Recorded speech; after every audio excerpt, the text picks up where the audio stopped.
Солонгосчууд бас тийм байж магадгүй. Харин Япончууд жижиг сажиг юмын талаар сайн боддог хүмүүс байхгүй юу? Нарийн деталь. Тийм. Харин тийм давуу тал байгаа л да. Харин жоохон сөрөг нүлөө бас нүрлүүлж байгаа. Тэгэхээр Амьдралд байнга санаа зовдөг тий. жижигхэн нэг том болгож бодоо тий. Тийм байсан байхгүй юу би ч бас.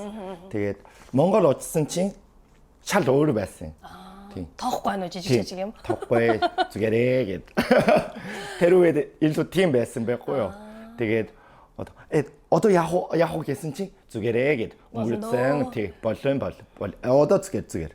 Тийм жоохон том сэтгэлтэй хүмүүс зөндөө байсан. Тэгээд ямар ч гэсэн надад кул байна гэж санагдаад. Монголчуудын. Тий. Үн талаар сайн сурмаар байна гэж санагдаад. Тий. жоохон амьдрахыг хүссэн юм аа.